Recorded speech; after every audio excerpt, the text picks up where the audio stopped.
निशान सिंह जी लुधियाना से। श्री रोड। महाराज जी राधे राधे। आपके चरणों में कोटि कोटि प्रणाम। महाराज जी, शरीर का जन्म गुरुद्वारे में ही हुआ, वहीं गुरु वाणीजू का निरंतर प्रभाव होने के कारण मन में प्रभु कृपा से भक्ति भाव भी बढ़ा।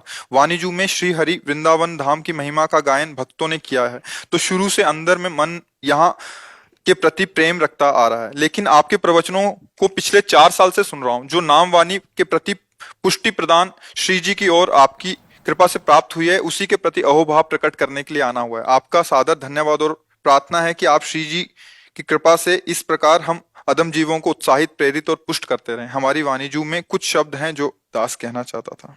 जी। महाराज श्री आप जी ने ना ऐसी कृपा की है जो जे को कहे पीछे पछताए, कहने के बाद पछताना ही होगा, शब्दों में बयान नहीं हो सकती। महाराज आपने जैसी दरासी उठाकर जहाँ ले गए है ना, बहुत शुक्राना है महाराज आपका ना। इसमें प्रधान बात क्या है जी महाराज। कि इसमें गुरुवाणी की कृपा है। जी महाराज। गुरुदेव विविध रूपों में वर्षा करते रहते हैं वचनामृत की। अगर गुरुवाणी की कृपा नो तो हमारा हृदय पात्र नहीं बनेगा, और हृदय पात्र नहीं बनेगा तो हमको जो अमृत वर्षा होती है संतों के वचनामृत की, वो हम पकड़ नहीं पाएंगे। ये गुरुवाणी जी की कृपा है जो आपका हृदय पवित्र है और आप उस बात को पकड़ रहे हैं। खास बात बोलने वाले की नहीं है, खास बात पकड़ने वाले की है। खास बात प्रणाम करवाने वाले की नहीं है, खास बात प्रणाम करने वाले की है। तो इसमें घूम करके बात यही आती है कि आपके ऊपर गुरुवाणी जी की कृपा है, आपका हृदय पवित्र हो रहा है, जो आप भगवत प्रेमी महात्माओं की वाणियों का अपने दिमाग में विचार कर पा रहे हैं।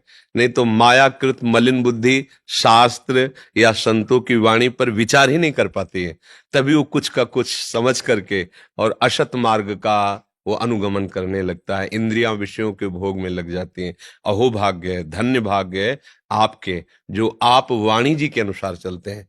इस कलयुग में ये जो वाणी है, ग्रंथ साहब है ना, ये मूर्तिमान मोक्ष है, मूर्तिमान प्रेम है, मूर्तिमान सदगुरु हैं। सदगुरु कभी अंतर ध्यान नहीं होते, वो अपनी वाणी में विराजमान रहते हैं। जैसे हमारी जो आचार्य वाणी है, उस वाणी में लिखा है कि नाम वाणी जहां श्याम श्यामा तहां।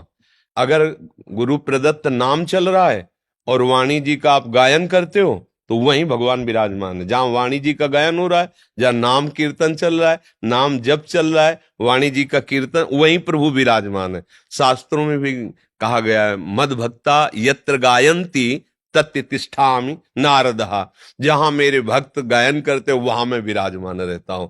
वाणी जी का जब गायन करो तो भाव करो कि साक्षात सदगुरुदेव विराजमान है, साक्षात भगवान है। ग्रंथ साहब वाणी जी साक्षात भगवान है। तो आप उसका प्रभाव क्या पड़ेगा, सीधे आपके हृदय में वो वाणी जी अपना प्रभाव करेंगी।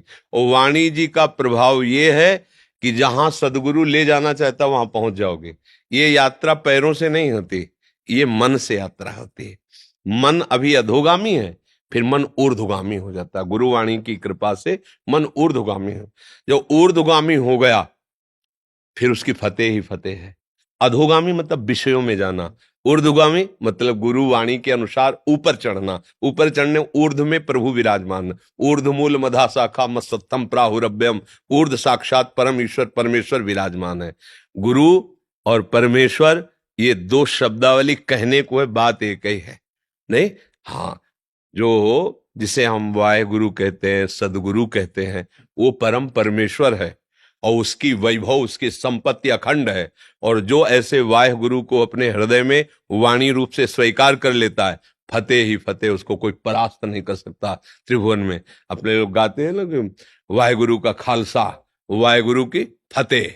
अर्थात जब आपने वाह गुरु की वैभव, क्या वाणी, गुरु वाणी को हृदय में विराजमान किया तो गुरु विराजमान हो गए और गुरु ने फतेह दिला दी। क्या, काम क्रोध लोभ मोह मद मत्सर माया प्रपंच सबका नाश कर दिया। अब गुरु की फतेह, जो गुरु का वो फतेह स्थान, फतेह मतलब विजयी, सर्व विजयी। अब उसे कोई भी विकार परास्त नहीं कर सकता। तो ये कृपा आपके ऊपर गुरुवाणी जी के है, सदगुरु की है, महापुरुषों का दुलार है। जब आप कह रहे हो हमारा गुरुद्वारे में प्रादुर्भाव हुआ, तो मतलब गुरु की गोद में जन्मे हैं। अब बस गुरु के समीप पहुंच जाओ, अब कहीं इधर उधर हमारा जीवन न जाए और हम गुरु की गोद में पहुंच जाएं, हम गुरु की सेवा में पहुंच जाएं। यही खास बात है जीवन का लाभ।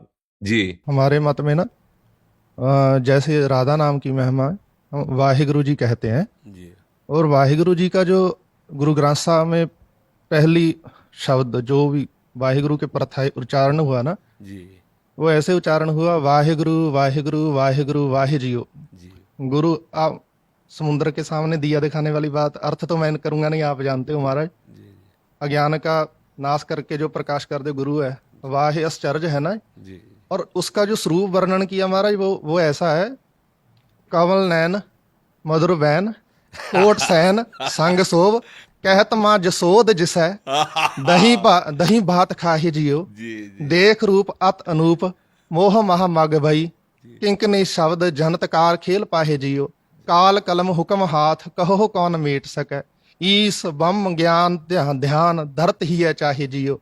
सत्य साच श्री निवास आद पुरख सदा तू ही वाहिगुरु वाहिगुरु वाहिगुरु वाहि जियो। ये है हमारा वाहिगुरु नाम का जो स्वरूप है महाराज, जी जी जो उच्चारण हुआ। बहुत सुंदर। और कबीर साहब का महाराज वचन आता है, जी मैंने आपके प्रसंग में ना एक बार सुना था, मेरे मन में संशय हो गया था महाराज। जी जी आपने कोई प्रसंग सुनाया था कि किसी महात्मा ने कबीर साहब के प्रति संशय कर लिया था कि वो निराकार के उपासक हैं शायद, जी जी तो उनकी अंदर की वो वहीं रुक गए थे, है ना। जी जी तो कबीर साहब का आशीर्वाद प्राप्त होने के बाद ही वो आगे बढ़े थे। जी जी पर वाणी जी में महाराज कबीर साहब ने वृंदावन की बहुत महिमा की है। जी जी वृंदावन मन हरन मनोहर कृष्ण चरावत गाँव रे जी जाका ठाकर तू ही सारंग दर मोहि कबीरा नाऊ रे। जी जी हाँ जी। जी नामदेव जी महाराज धन्य धन्य तू माता देव की जय ग्रह रमैया कमलापति जी दन दन बन खंड बिंद्रावना जय खिलना श्री नारायणा जी जी बेन बजावे गोधन चर नामे का स्वामी।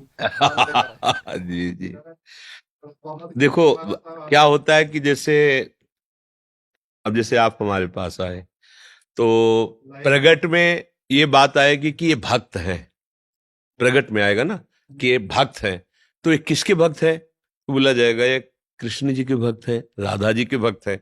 अब कोई कह दे राधा जी के भक्त है कृष्ण जी के भक्त है, तो ये ज्ञान क्या जाने, ये ज्ञान क्या जाने, बस अपराध बन जाएगा।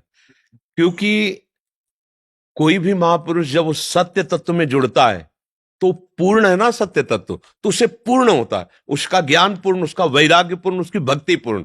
तो वहां बस इस बात का हो गया हरिराम व्यास जी को कि कबीरदास जी वृंदावन के नवनिवृत्त निकुंज के प्रेम को बस इतना मात्र कहने से लीला बंद हो गई।